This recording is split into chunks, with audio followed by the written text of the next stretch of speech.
Pikine TV, la télé de proximité.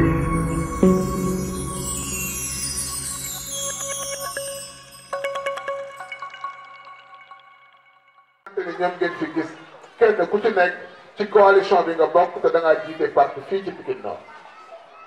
kon su ko defee ñoom ñi nga xamante ne tey ñooy les coordonnateurs des partis yi composé la coalition Yewwi Askan Wi incha allahu rabbi kenn ku ci nekk am na benn pàcc koy toj ci biir programme parce que nag ah Mumbaay bi waaw dina am xumbu buñ neexoon tey ñu woowi tëggkatu sabar bi gën a mag bu boobaa dina neex trop mais nag dañoo bëgg laataa ñuy dugg ci terrain bi ànd ak suñu waa kër yi ànd ak suñu njaboot ñu xam lan la ñuy wax la population parce que nag on n'a pas une coalition folklorique mais on a une coalition de valeurs la coalition Yewwi Askan Wi tànneef la c'est une coalition boo xamante ne tey sénégalais yi ñoo ko adopté seen bopp soo nee coalition Yewwi Askan Wi kan la ñuy lim ñu ni le président Khalifa Sall ñu tàcc ko bu baax ñu ni coalition Yewwi Askan Wi ñu ni président Ousmane Sonko ñu ni coalition Yewwi Askan Wi ñu ni président Malick Gakou ñu ni coalition Yewwi Askan Wi ñu ni Serigne Mansour Sy Djamil ñu ni coalition Yewwi Askan Wi ñu ni Serigne Moustapha Sy Bou Pire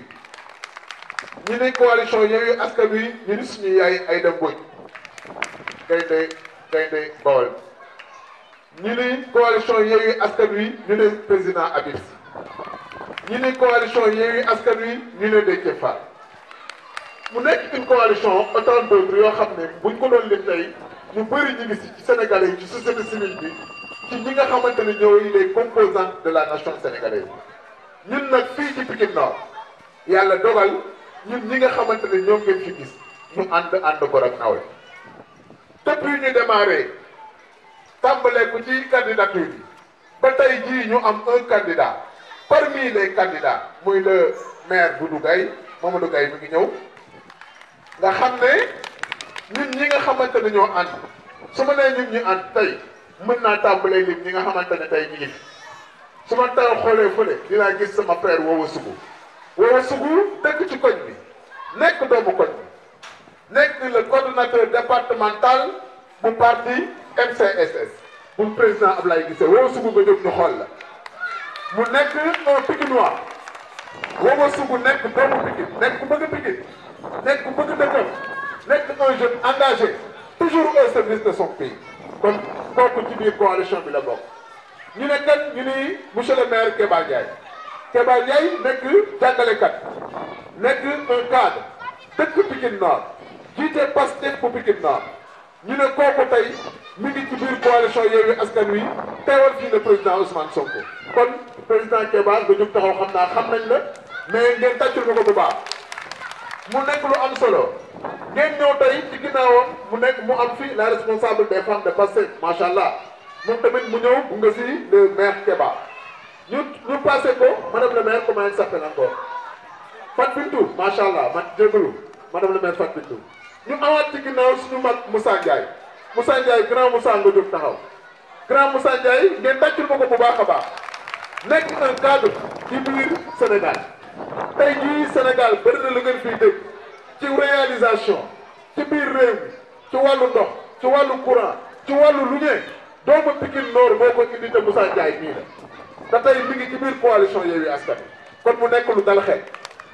ñu ne kan lañ ciy teg ñu di Gorgui Traoré nga jug taxaw moom moo fi nekkal Khalifa Sall mu nekk suñu mag nekk suñu xarit nekk nit ku am jom nekk nit ku am valeur nekk aussi cadre ci biir SDE suñu nee SDE ci biir SDE ONAS bu ñu nee ONAS moom mooy lépp lu jëm ci wàllu assainissement te ci biir programme bi di ngeen ci gis ñu wax ci wàllu assainissement kon vraiment monsieur le maire moom tamit mi ngi si biir waaw monsieur le maire dafa egsi ah waaw kon ñu tàcc ko bu ñu paree ñu doog a ko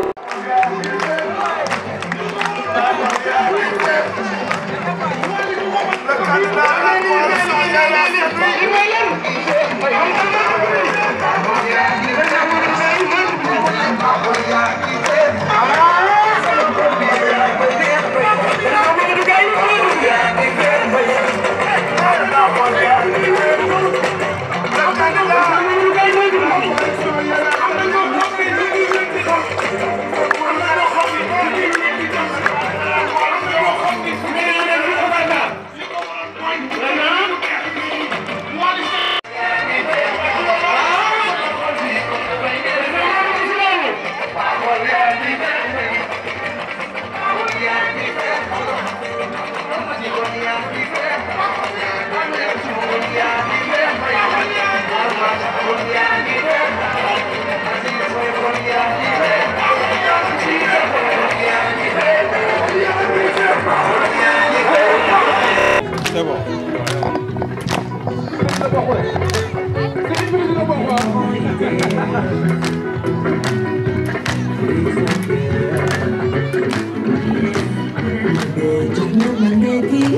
muy ci wàllu valeur muy ci qualité muy ci présence muy ci investi sur les listes koo teg investi bu coalition Yewwi Askan Wi mu yéen ko dóor ci suuf ci bépp niveau la kon on a une coalition de valeur ñu ngi fi gis ñëpp kon joxoon réew mi kon monsieur les maires parce que nag tout investi est maire madame les maires et monsieur les maires à côté de chaque homme il y a une grande dame coalition Yewwi Askan Wi taaram mooy suñu jigéen ñi toog xale yi ngeen gis ñu toog fii yëpp jeeg di ngeen gis ñu toog fii yëpp dañ ci lisi te kenn ku ci nekk am na présence ci biir Pikine Nord kon du ma guddal ndax toogaay bi yàgg na te am na kilifa yoo xam ne ñi ngi xaar présentation programme mais en tant que directeur de cabinet en tant que directeur de campagne je demande ouvert la campagne électorale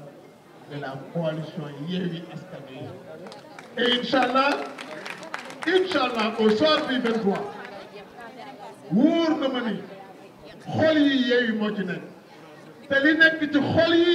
dinañ ko traduire ci biir urne yi li am solo rek mooy voter et massif xëy dugg ci bureau de vote voter ji rek mooy solution lii fi ne kenn du xaste ñun xaste wuñu naan ay maire bi nangam maire bii fi nekk dañoo yor programme bu gën bi mu yore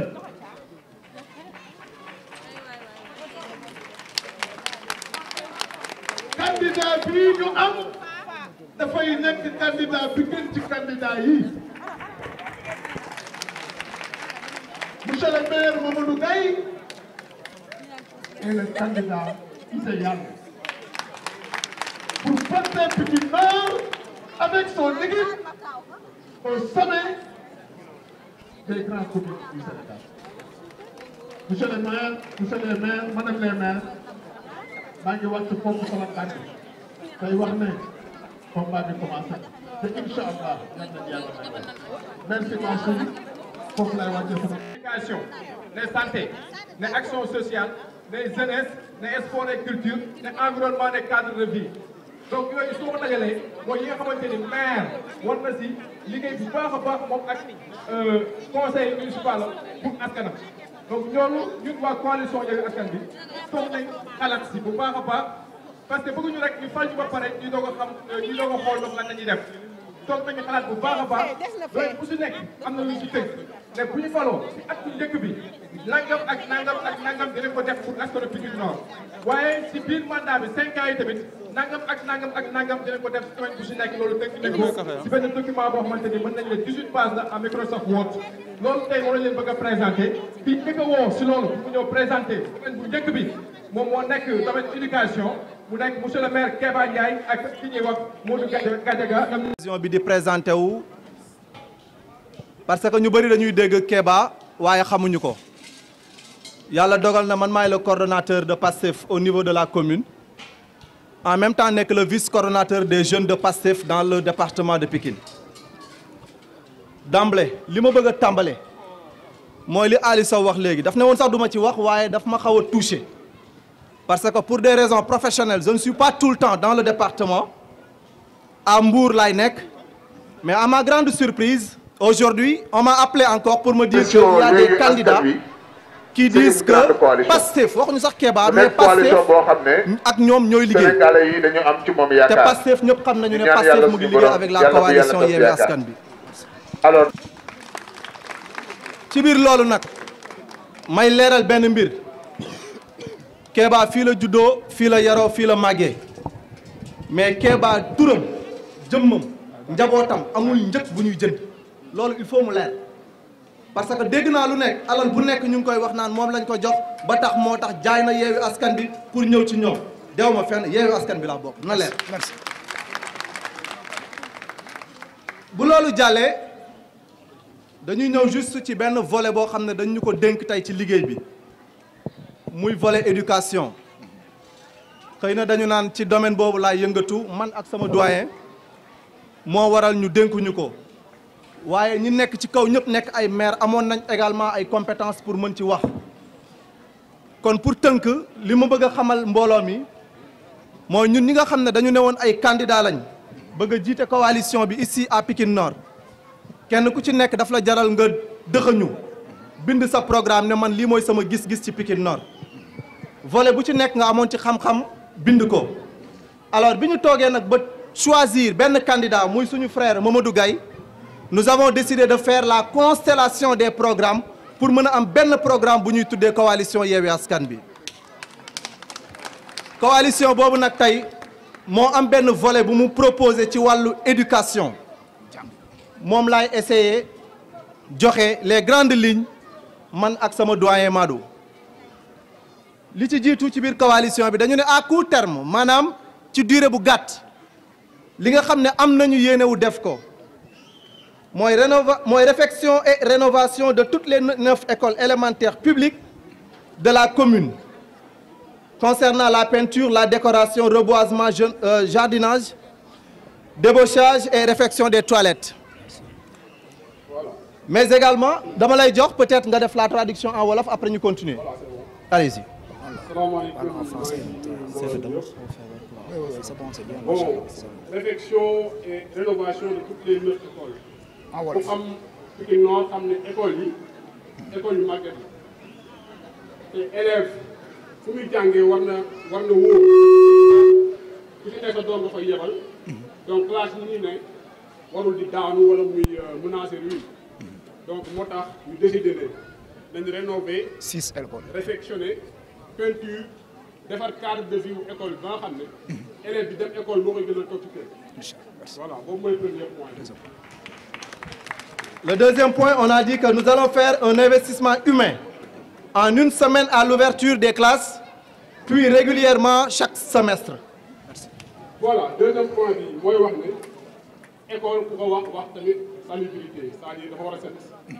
Investissement humain mooy dajale les volontaires ñu dem bale ko nettoyer ko ba xale yi duñu mën a jàpp duñu mën a feebar nekk ci sécurité. Merci. Chaque semaine ñu def loolu. Chaque 2 semaines. Merci. À l'entame également d'une année scolaire, nous allons faire une dotation de fournitures scolaires aux élèves et de matériel didactique à chaque rentrée de classe. Merci. Voilà. Dotation fourniture scolaire mooy élève bu inscrit ñu jox la cahier, bic, livre, lépp mairie moo ko jël en charge. Voilà, loolu tamit c'est une merci. Remise à niveau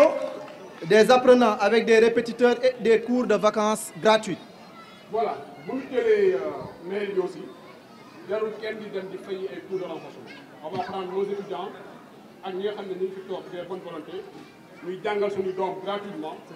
ba pare di leen suivre loolu mooy 4e point. Nous allons également doter de connexions internet aux écoles, développement numérique des bases, élargissement de l'éducation inclusive dans tous les établissements de la commune. Voilà pour wax tamit di nga xam ne jàngale aussi il faut nga am internet. Nous sommes dans l'ère numérique.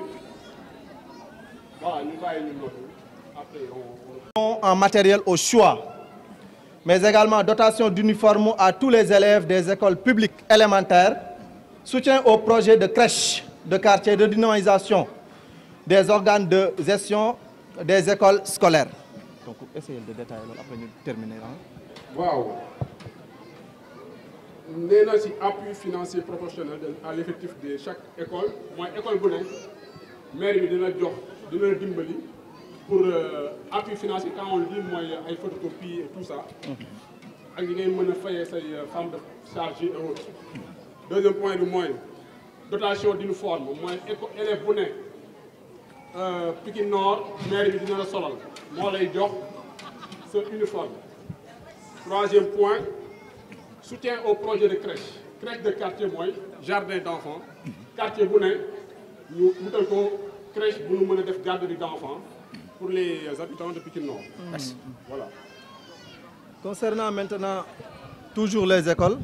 il y aura une installation des cantines scolaires en collaboration avec le CGE, développement de stratégies d'accompagnement des daara, prise en charge des gardiens, techniciens de surface et agents d'entretien. Voilà, en bref, donc mooy cantine scolaire élèves yi bu ñu demee école jël leen en charge ñu mën a jël seen petit déjeuner dégg nañ fi lait à l'école mais ici cantine scolaire dañ fay mën a yendu doo leen jox leen ñu lekk jox leen ñu naan loolu maire bi moo koy jël en charge. y a aussi les daara mooy alxuraan yi nii école alxuraan yi jàngal si kii maire yi dinañ ñëwaat appuyer leen aussi. Et aussi il y a acquisition de bus de transport pour les élèves et étudiants. Merci. Dinañ jox élèves yi dañ leen mën a accompagner ñi jóge fi sori ay bus di leen indi ba pare encourager aussi élèves yi ñuy jànge dans les écoles publiques ba école publique bi baaxee dootoo soxla jël sa doom di ko yóbbu école privée parce que loolu ngay fayee xaj na si yow. Donc mais je pense jàpp na ne bu ñu defaree école yi defar cadre de vie bi dina permettre parents yi ñu yaxanal seen poche. Voilà, c'est bon, je vous remercie, c'est bon. Merci. Merci. Merci beaucoup, Keba Ndiaye. Merci beaucoup, Madou Gadiaga. da ngay sekk donc kay moom yóbbaale quoi xam nga doo maire Mamadou Gueye la ko tax kay yóbbaale ko. Non amul problème salaamaaleykum. Pikine Nord salaamaaleykum fay leen ma bopp. maa ngi leen di nuyu ku su nekk sa tur ak sa sant. mais di jiital si nuyoo bi le futur maire de Pikine Nord Mamadou Gueye mon frère. waxuma ko parce que dama ko bëgg a def plaisir dama ko wax parce que c'est une conviction chez moi monsieur le futur maire merci pour l'invitation. Merci. di nuyu sa staff yëpp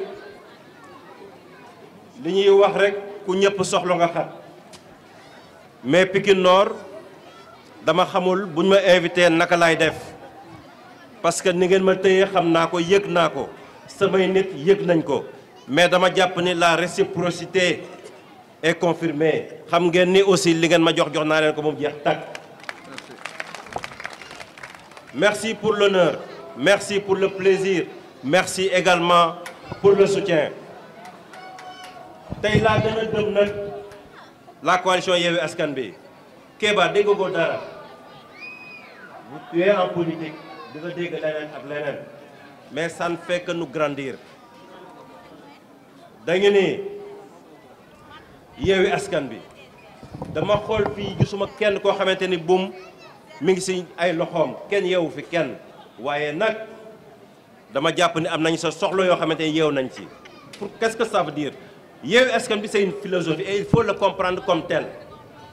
dama jàpp ni xale bu ndaw bi war a jàng bu mucc ayib. mënula eggale jàngam kooku yeew na. coalition Yewwi Askan Wi. dama jàpp ni. c'est une grande coalition nga xamante ni dafa échoué BFM. mu nekk coalition boo xam ne quelle que soit la raison. sénégalais yi dañu am ci moom yaakaar.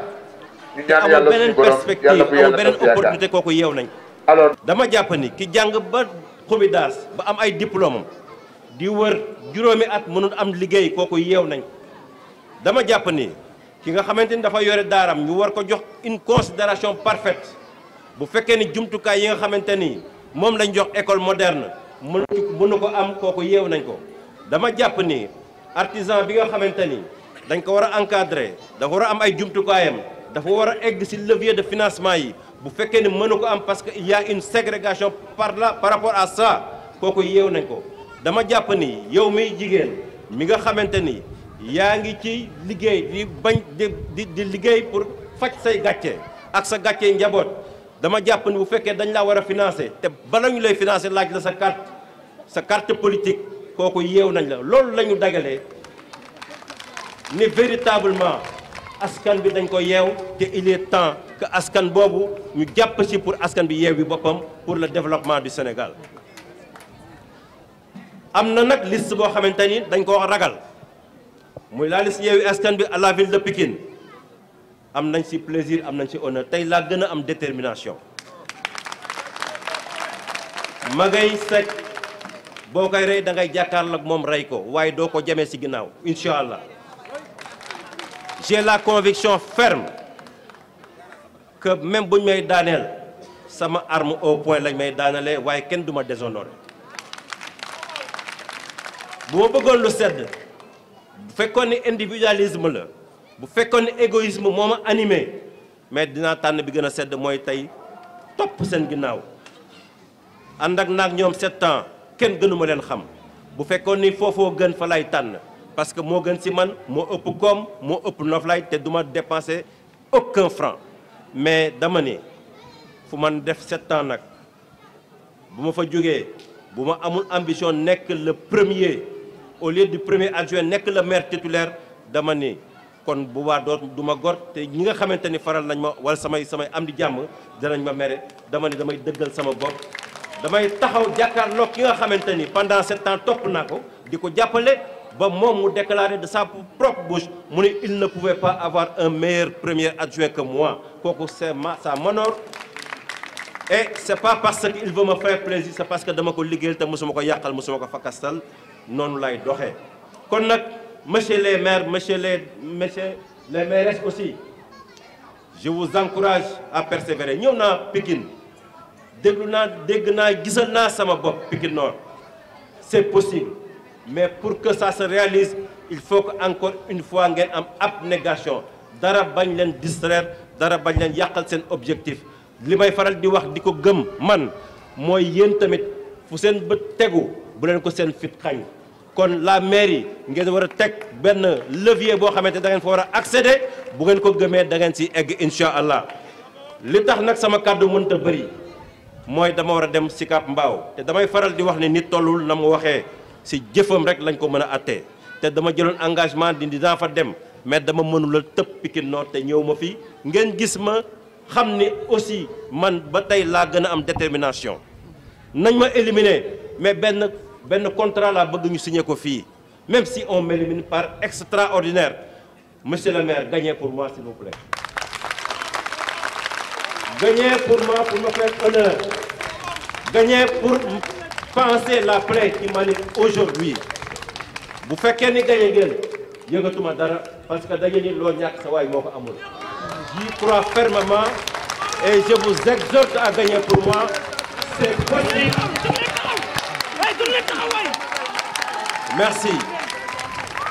merci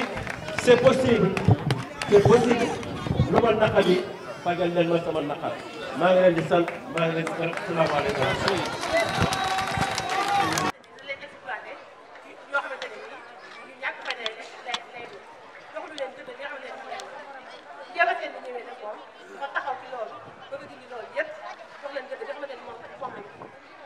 jigéen Pikine Nord yi bu bëree commerce bi lañ nekk bàyyi leen la lekk te groupement yi bu ci ñëwee li leen defal mooy rek ñëw rek tegal leen lekk jox leen benn 30 000 benn 25 000 daal dem seen yoon ñu seen ay carte ñu seen ay jiw rek daal côté bi ñëwee ñu ko utilisé ko à fin yoo xamante ne ñoom ñu ci tax am ci gis seen bopp loolu nag moo ci def dañuy jël suñu ay jigéen ñu dem bu ko leen ay formation yoo xamante ne dañ ci gis seen bopp formation yoo xamante ne nii bu ko defee transformation céréales yi dafay transformation savonnerie yi te tam di jox leen ay qualification yoo xamante ne ni da leen di yóbbu yoo xamante ne ni bu ëllëgee dañ ci mën a gis seen bopp jëriñ seen bopp mais nag loolu pour mu am nag dañuy voté ñun ñëpp en masse dem ci bureau de vote yi voté Yewwi Askan Wi le 23 janvier incha allah jigéen boo xamante ne nii rek yaa ngi ci vote yaa ngi ci groupement nga fexe ba sa groupement ak ay jëriñ parce que nag bu fekkee da nga bëgg ñu financé la ci financement boo xamante ne bu leer la wax nañ ko teg ci ay base yoo xamante ne base yu normal la da ngay dem ay bourse ay papiers yu normal dem ci sa groupement boo xamante ne da ngay am sa am sa yëpp lu génn ci maire bi nga mën a mais bu fekkee da ngaa ñëw rek ñu ñëw nax la da ngay naan loolu dañu ko def yeex moo tax ñu day yeexal jigéen ñëpp mag ndaw góor jigéen bu jógee ci loolu am ngeen ne commerçant yi nekk ci marché bi xale yi bari na table yaa ngi ci buntu kër yi table yaa ngi ci tali bi waaye jaxasoo kenn xamul fi kañ te Pikine am na téeméeri de centre commercial loolu la ci Yewwi Askan Wi gis taxaw ci loolu bu doon def bu nekk fexe ko fu nga dugal boo xamante ne nii dina nekk loo xamante ne nii lu la gënal lay doon te loo xamante ne ci gis sa bopp lay doon aussi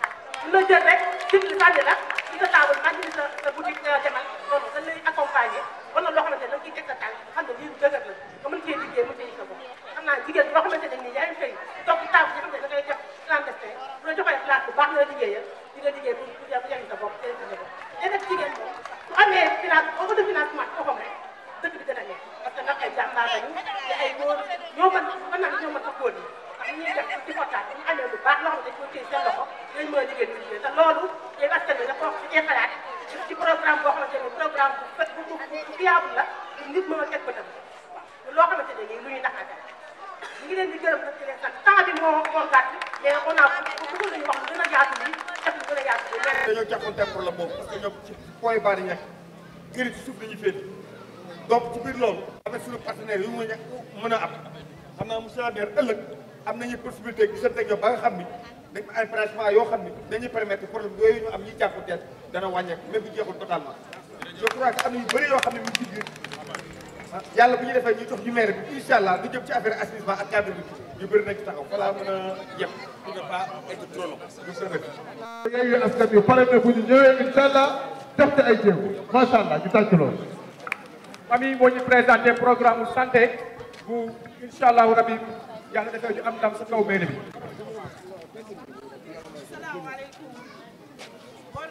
tey jigéen ñi gis ngeen cër bi ñu am ci Yewwi Askan Wi. salaamaaleykum mbooloo mi maa ngi nuyu ku nekk sa turam ak sa monsieur le maire yal na yàlla may la ndam bu sedd guy barke Seydina Mohamed jigéen ñi chapeau à vous ak seeni sanca rafet une grande coalition. dañu jugoon pour wax leen programme santé bi dañ koy tënk rek ci lu gaaw yéene nañ ni bu ñu amee mooy commencé si sa bàjjani gox yi ndax sama yaay bàjjani gox la Mariétou Diaw dem na léegi ndax dafa xaw a tawat mu ngi dafa xaw a grippe moo tax mu dem waaye dina dégg li may wax nii ak bàjjani fi toog dinañ ko seedeel ndax yéen yërëm naa leen torop da ngeen di dox suba di dox ngoon ak relais communautaire yi fi ne xam nañ li may wax am nañ yéene dafa leen salaire boobu noonu incha allahu ak yéen ñiy fomp ak yéen ñiy fomp di prise en charge plateau sanitaire yëpp incha allah réflexion nag suñu poste santé yi nga xam ne boo si duggee yàlla xam na ko da ngay xaw a rus ñu indil leen ay plateau médical bu mucc ayib am nañ ay partenaire am te ñun rek la ñuy xaar ñu gagné léegi bu ñu gagné incha allah mu ñëw incha allah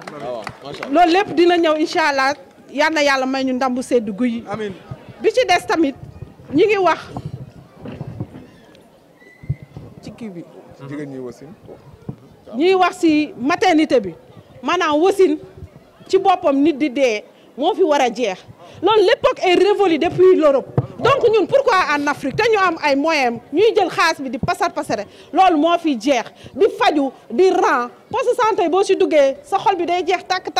ngay puus mu toog loolu day yokk feebar loolu moo fiy jugee incha allahu ñun Pikine Nord Yewwi Askan bi loolu moo ko fiy jëlee ndax liggéey la ñuy def te xam nañ ko am nañ xarañteem am nañ ay partenaires yu ñuy jàppale te xoolal du ñu may kenn dara dinañ ko liggéey incha allah. bi jëm si wàllu développement économique parce que aussi ñun domaine de compétence boobu dañu jox fulla ak fayda naka la ñuy def ba suñu commune vraiment am benn développement socio-économique bu am njariñ ñaar yooyu moom moo des ñu daal di jox Marème Mbodj suñu tête de liste proportionnelle suñ ci jógee jox suñu monsieur le maire monsieur Guèye mu daal di tëj jotaay bi incha allah ñoo ngi jégalu waat bu baax a baax si toogaay bi waaye xam nañ ni ñun sama jéeg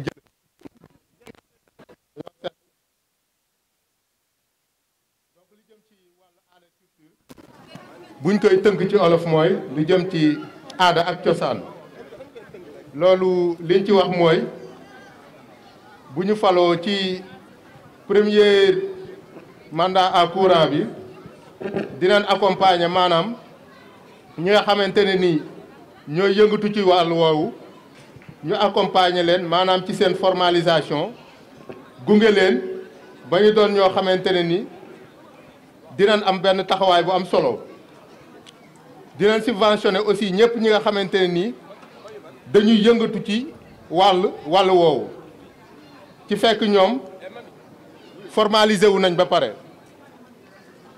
dinañ organiser aussi ci biir commune bi benn festival culturel artisanal ak traditionnel maanaam benn festival boo xamante ne nii dafay dajale acteurs culturels yëpp yi nga xamante ni ñu ngi ci biir commune bi pour ñu mën a exprimer maanaam wane seen talent. ak seen xarañte buñ jógee ci loolu aussi dinañ tabax benn salle boo xamante ne nii maanaam dafay dajale ñëpp ñi nga xamante ni dañuy yëngu ci wàllu art bi fu ñuy mën a defee seeni prestation maanaam seeni concert bu fekkee dañuy jouer théâtre ak yeneen benn salle multifonctionnelle boo xamante ni dina leen permettre ñoom ñu fay def seen liggéey.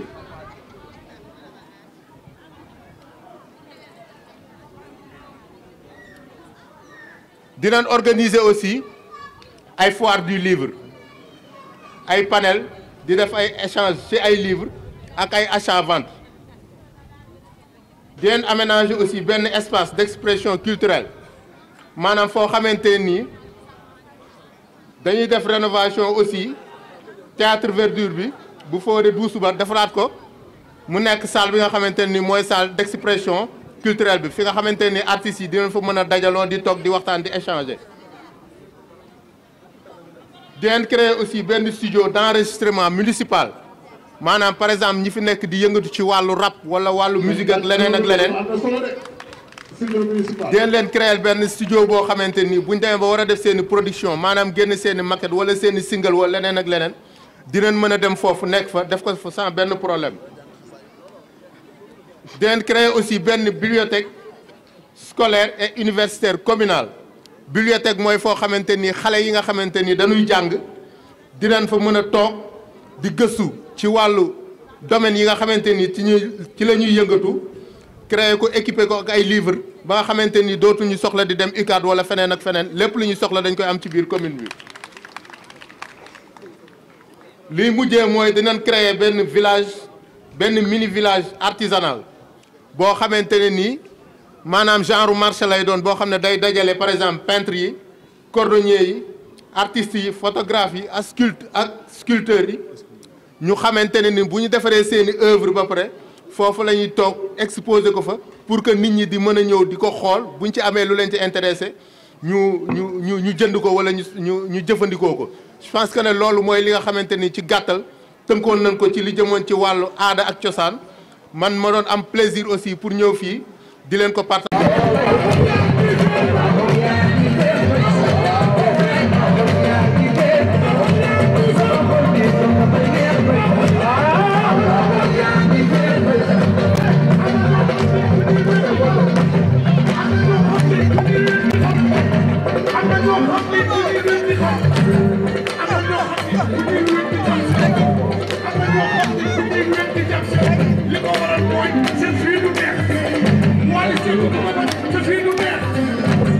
merci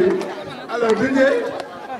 dafa am lu am solo waaw Mansour daf ko wax léegi waaw suñu jigéen ñi ay gaynde lañ dafa am ci ginnaaw léegi waaw ji ci jigéen ñëpp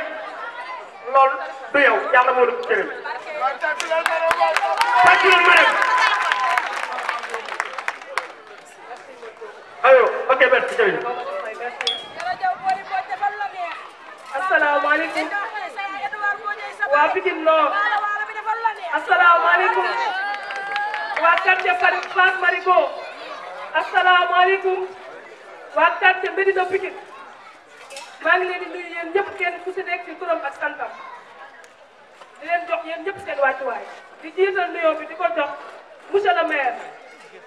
ay teg ko ci loxo tous les responsables et les coordonnateurs départementaux et municipaux di nuyu ñi nga xamante ni ñoo ma woon ñëpp les amazones de Yewwi Askan Wi dama bëgg tàccu leen bu baax a baax a baax a baax ndax ñi ma woon ay garmi lañ ñoom depuis Yewwi Askan Wi ba tey man ëppalewu ma leen dara ba tax ñu jël ma di ma jiital mais lépp loo gis mu réussir ci bis bi yàlla ak ñoom la ñu ngi ciy perte seen temps suba ngoon bu dee bëccëg ki ci perte seen alal amatuñu jox seen ay njaboot amatuñu jox seen waa kër ndax Yewwi Askan Wi di wax leen ni incha allah li ñu nekk nii di xeex dañuy ànd ak moom dem ba mairie ba am ndam ci kàttanu suñu borom. di nuyu sama waa kër ñi nga xamante ni ñoom ñëpp ñu ngi fi commencé ko ci sama yaay ba ci ci gën a ndaw donc di leen ziaraat bu baax ndax ñoom ñoo ma dooleel donc di wax ni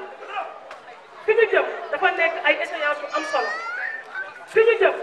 dafa nekk devenir Pikine Nord te devenir Pikine Nord mais il est temps que ñu changé ko avenir u Pikine Nord tey il est temps que mu changé visage il faut que Pikine Nord changé visage te visage boobu lan moo ñu koy may mooy am suñu fulla am suñuy fayda jour élection yi jotee ñu dem côté pour la coalition Yewwi Askan Wi liñ fi wax tey ci programme tënku ko du ma ci jaaraat ndax wan naa ni ñu ko lim ñëpp sax ni dañ ko tënk rek mais bu ñu gënoon a am temps dinañ wax lu ñu bëgg def ci Pikine Nord yëpp te ci kattanu yàlla nañ ko tënk def ko ci ay papier suñu porte à porte bi séddale ko waa Nord Pikine waaye donc di wax ni élection nag ay carte koy gagné élection ay wax du ko gagné ay xob ñoo koy gagné te dañoo bëgg ñun bu ngoonu 23 janvier 2022 ñu compté xob yi Yewwi Askan Wi ëpp na ñëpp pour ñu changé ko dina ko ndax tey boo xoolee suñu liste nu mu constitué kenn ku si nekk ci ñun de joxat Pikine Nord mu changé ko ay leader ñoo fi nekk ay gaynde ñoo fi nekk su ma tourné gis sama sœur Fatou Samb mu nekk idole nekk ku ñëpp di seetaan Sénégal mu ñëw ànd ak ñun loolu fierté na ci ñun ñoo am ay xale yu am jom ku ci mel ne Aline Badara Fall ñoo am ay mag ñoo xamante ni ay personnes de valeur kenn mosul leen a dégg ci benn problème wala benn antécédent lu bon loo xamante ni concerné na Pikine Nord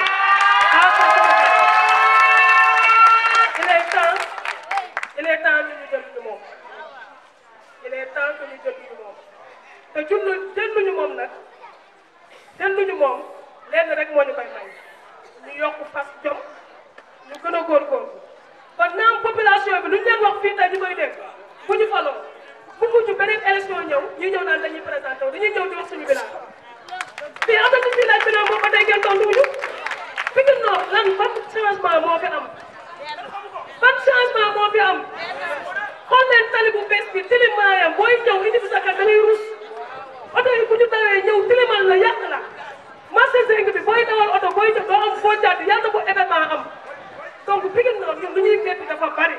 secteur santé bi léegi sama frère Ali Sow Ndiaye waxaat na ko léegi bu kenn de am doom ñu war la opéré dañ cay génne yóbbu la ay jaara wala di la yóbbu Géejawaay pourquoi pas que ñun waruñu am service yu mel noonu di opéré Pikine Nord di fajoo Pikine Nord maa ngi daaneel fii samay lu tuur lépp xaju ci nag dañuy jox parole un candidat crédible un candidat qui est à la hauteur des attentes des Nord Pikinois un candidat qui fait l'unanimité au sein de la coalition Yewwi Askan Wi un candidat qui habite Pikine Nord un candidat boo xam ne fii la jàng fii la màgg fii la yaroo fii la am soxna fii la am jabar fii la am doomam fii la tekkee fii la bëgg a yore ànd ko ginnaaw li kon monsieur le maire Mamadou Gaye dama wax ne tegale ay diplôme baax na lool waaye nag xam li ñuy yore dëkk moo ko gën dëgg la tey jii boo demee ci démocratie yi gën a mag ñi ko yore dafa am comportement bi ñuy am vous avez un comportement de leader un homme digne respectueux un homme de valeur une personne qui a une vision inclusive on ne peut pas avoir mieux que lui tey niñ la tànnee teg la ci bopp Yewwi Askan Wi ñii nga àndal si ay nawle comme ñu tànnoon mu mel noonu parce que parmi vous autour de vous vous avez des hommes de valeur et des femmes de valeur parmi vous autour de vous vous avez des hommes qui ne sont pas investis sur la liste mais aujourd'hui ils sont en train d'abattre un travail de tout temps pour le développement de la ville de Pikine. Pikine Nord demain sera 2022 Pikine Nord sera une commune de référence. Inch'Allah, avec Yewwi Askan Wi, avec le maire Mamadou Gaye, espoir est permis. Monsieur le maire. tàccu leen ñu dugal monsieur le maire le futur maire tàccu leen ñu dugal le futur maire Baaxool yaa ngi fee Baaxool yaa ngi fee Baaxool yaa ngi fee Baaxool yaa ngi fee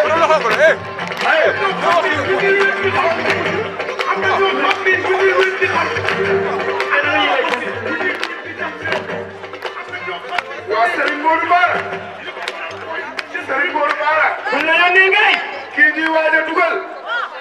kii ñuy waaj a dugal laa bëgg nga laaj ma mooy kan. waaw moom kii mooy kan. kii mooy Mamadou Gaye. kii mooy Mamadou Gaye.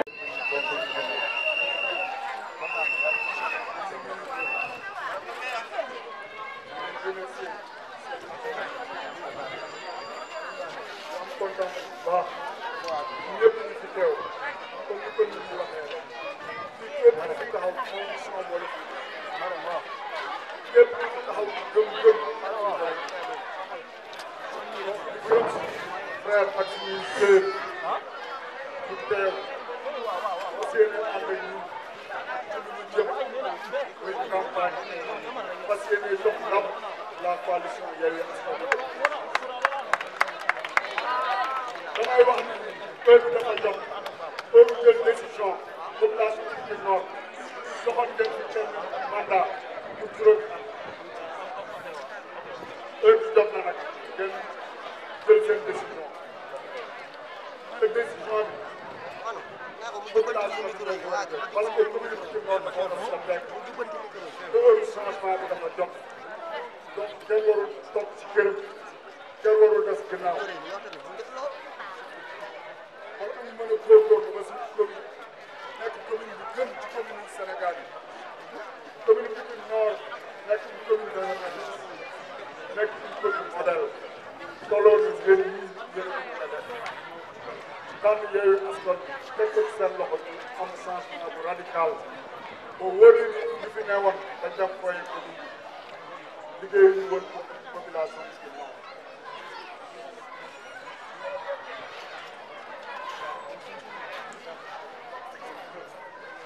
équipe Yewwi Askan Wi nag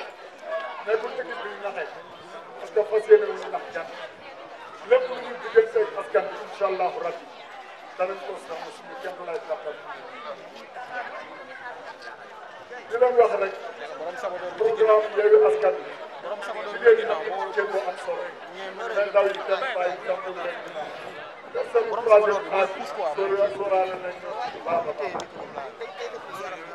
wax ni nag ay nit ñu am conviction ay nit ñu am engagement ñoo sekk coalition à l'instar de nos leaders ñu sax coalition bu ñu jëlee ku mel ni Khalifa Sall di référence jël ni ku mel ni Ousmane Sonko jël ku mel ni El Hadj Malick jël sëñ Moustapha Sy jël sëñ Mansour Djamil jël seen jigéen ay dëngoon di wax ni ñooñu bu ñu dem yaakaaroo ko mën a am ci yow donc waa Yewwi Askan Wi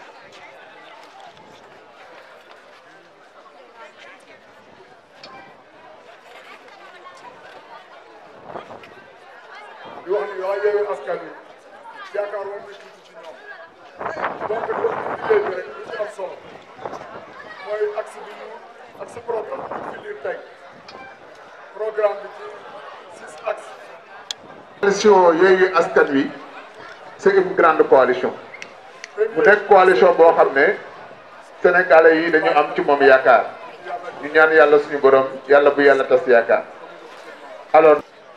jeunesse kenn du leen fàtte éducation bi danañ ko def priorité sport bi ñu des gannaaw lépp luy forme sport bu am ci Sénégal bu am ci àdduna sax danañ ko jéem a valoriser parce que sport dafa nekk loo xam ne minimum war na mën a absorber semence bi ci am jeunesse bi tamit kenn du leen fàtte ci wàllu emploi lépp lu ñu mën pour jàppale suñuy ndaw jàppale suñuy doom jàppale suñuy rak jàppale suñuy jarbaat danañ ci taxaw suñu képp laaj te ñu ngi leen suñu war a am formation danañ leen jàppale ba nga am formation bu mucc ay formation boo xam ne jamono moo ko soxla en formation jàng pour jàngal formation boo xam ne ngay jàng xam nga ne jariñ bu ñu jëkkee ci loolu commune bi cadre de vie danañ ci bàyyi xel bu baax commune yi ñu war a mën a doge danañ góorgóorlu suñu kàttan ba ci noor suuf nag di def wàññeeku li ñu wax suuf bu nekk jeex mais li ñu mën danañ def ba nga xam nit ñi bu ñuy dox danañ dox ci ay qualité loolu moom liggéey la ñu ñuy fas yéene def suñuy yitteel di wax ni tamit commune bi bu ko yàlla tegee suñuy loxo dërëm buñ ciy génn du nekk ay dërëm pour nit dërëm bu ñu utiliser ci ay fo wala ay jaaxaan lépp luy jënd mu nekk ressource commune bi ci am njariñ lañ koy def luy jariñ sa population di gërëm ñëpp nag di leen sant di leen gërëm di leen wax nag le 23 soreetul le changement bu ñu ko bëggee ñun ñi yëpp ku nekk nañ ko def seen kër bopp benn maire rek mënul liggéey ci commune population yi ak citoyen yi nekk ci commune doo mën a demal seen gox donc ñun yeeyu askan ci loolu lañ leen di woo di leen wax ne juróomi at moom la ñu war a tànnaat te lu nekk nag nit ñi danañ ko promettre nit ñi danañ indi xaalis jox leen bu leen jox xaalis lekk leen parce que ñu leen di jox alal suñu impôt yi ñu récolté la ñuy jël di leen ko joxam pour naxaat leen ko pour juróomi at yi ci des il faut que ñu am fula yeewu askan bi dañ koy wax première tour bi lañ fas yéene yeewu mooy tour bi mu takkay tànk yi muy la base la commune loolu la ñu war a njëkk a yeewu te loolu population bi moo ko fas yéene def waaye yeewu askan bi bare nañu incha allah nag boo leen ñu tànnee ci commune bi Nord incha allah benn naqar bu ñu war a mën a faj ci biir commune bi danañ ko faj te du ñu décevoir gan incha allah ñu ngi gërëm nag suñu frère yi bokk la Pikine TV, la télé de proximité.